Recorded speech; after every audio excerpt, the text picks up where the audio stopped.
também em termos políticos, o tempo político também tem que ter maturações. Eu recordo que houve um secretário de Estado, Henrique Gomes, que pediu um estudo a uma universidade britânica para avaliar quanto é que os consumidores portugueses pagavam ou iriam pagar, porque o reflexo destas rendas não era todo na fatura, estava a acumular num monstro chamado déficit tarifário, que já vai em 2 mil milhões de euros.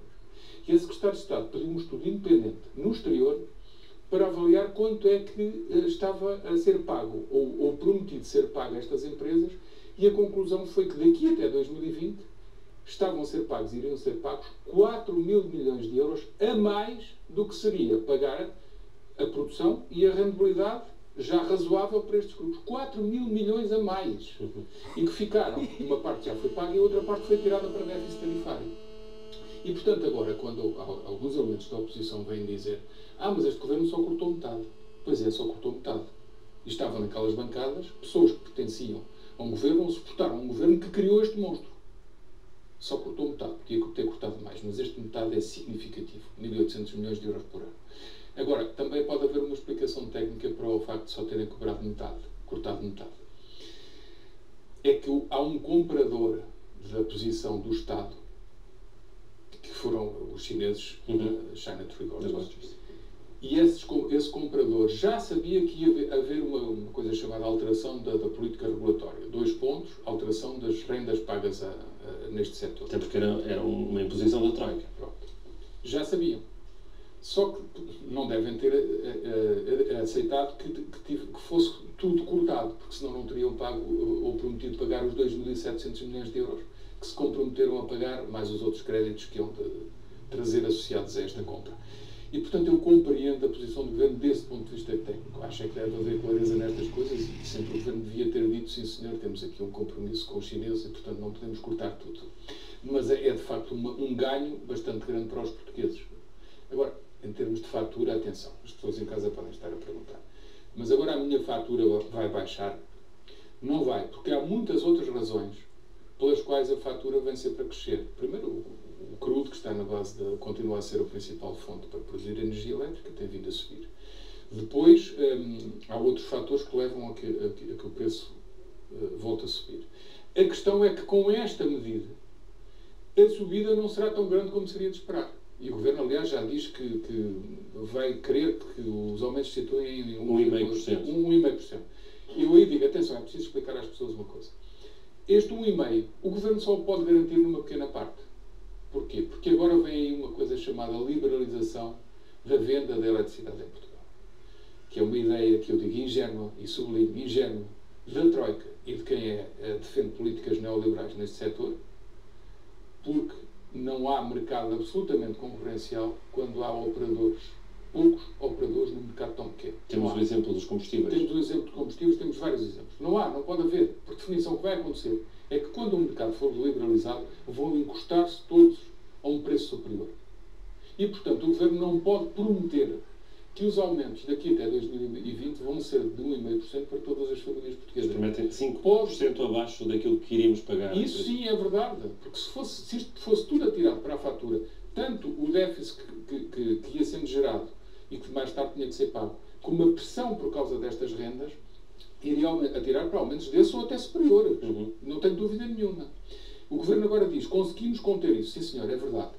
E na parte que diz respeito à chamada tarifa social, que vai continuar a ser garantida às famílias mais pobres, mais carenciadas, depois da liberalização, acredito que sim, há vontade política e vai ser cumprido. Para as outras famílias, o Governo não pode garantir isso. Porquê? Porque vamos trabalhar num mercado liberalizado. E, portanto, eu tenho muito receio que isto que são os cortes agora vão aparecer aí quando o mercado for liberalizado, em 2016, e vamos todos ser obrigados a ser liberalizados. É uma particularidade neste país. Cria-se um mercado liberalizado e obriga-se a entrar naquele mercado, que depois não vai ter nada de concorrencial ou vai ter muito pouco. Mas nessa altura o Governo já não pode garantir, porque é de venda livre, por definição. É como os combustíveis líquidos, é a mesma coisa. Isto, que estou a explicar sobre o futuro a médio prazo deste setor, não retira o mérito de se ter cortado 1.800 milhões de euros. Portanto, voltamos ao princípio da nossa conversa. Mas nós estamos agora, rendas excessivas. Nós estamos agora perante já alguma chantagem. Ouvimos a Endesa dizer que pode fechar uma central. Esses interesses instalados que o Governo hoje disse que vai continuar a combater, vão ser fáceis de gerir daqui para a frente? Acho que o Governo escolheu esse termo e parece-me apropriado. Eu não consigo perceber como é que os produtores de eletricidade que estão sentados a uma mesa sabem que este é o resultado final e antes disso já estão a dizer que vão fechar centrais. Não há outro termo para designar essa atitude. Pois eu acho que nós todos, portugueses consumidores de eletricidade, devemos dizer que fechem. Que fechem. Haverá alguém que forneça a eletricidade. Isto vai ter sequelas, vai ter consequências, vai ter muita pressão, vai haver muitas reações. Não sei se os próprios compradores chineses não vão dizer que se calhar não esperavam um corte tão grande, não sei. Para já ainda não se manifestaram. Pode estar em causa a competitividade destas empresas relativamente... Não está em causa. Estas empresas... Permite-me um termo de comparação. O déficit tarifário tem 2 mil milhões de euros. A EDP diz aos portugueses: eu vendo a eletricidade, como produtor vendo a eletricidade no mercado a um preço que quase não paga o custo, que é o chamado mercado ibérico de eletricidade. É verdade. Sim, senhor. E depois compensam, vão buscar o dinheiro todo que compensa os resultados, de tal forma que têm acima de 1.000 milhões de euros de lucros todos os anos. É evidente que dizem que parte é feita no exterior. Sim, a parte é feita no exterior. Mas metade é feita cá dentro. Tiram 500 milhões de euros de lucros todos os anos. Então, há razão para o déficit tarifário continuar a crescer, tendo a empresa este volume de lucros em Portugal, mas estamos num país rico, riquíssimo, que permita que com uma empresa como esta, ou um grupo de empresas, continue a ter lucros tão elevados num setor que nós sabemos que não é concorrencial. Há que ter clareza e explicar isto às pessoas. Portanto, eu compreendo que haja reações, mas chegou a hora da verdade também para estes grupos, porque de facto, e nós dissemos-lo aqui, houve um momento na governação em que o que se via era cortes de direitos adquiridos em salários, em subsídio de férias, em subsídio de Natal, em aumentos de impostos. E não havia o correspondente nos grupos económicos que, eu sublinho, têm todo o mérito de existir e devem ter lucro e devem ser orientados para o lucro, seja esse o princípio. O liberalismo na criação de riqueza sempre o defendi. Social-democracia e socialismo moderado na distribuição sempre os defendi. E é possível conjugar estas duas coisas. E como é que é possível? Como é que era possível continuar com setores que estavam a salvo desta chamada a pagar também a crise? E se quiseres ir para outro setor, em breve deveremos ter notícias, se calhar ainda esta semana. Isso também tem a ver com o calendário político da Troika.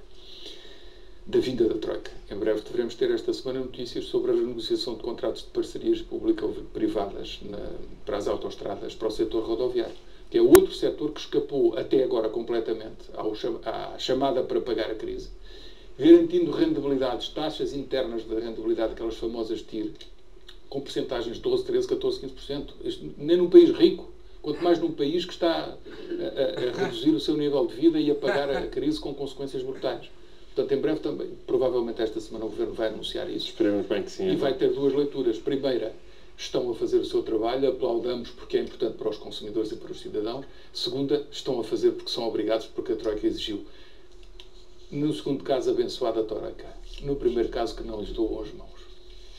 Zé Gomes, obrigado por nos ajudar-nos a perceber as consequências desta decisão hoje tomada pelo Conselho de Ministros.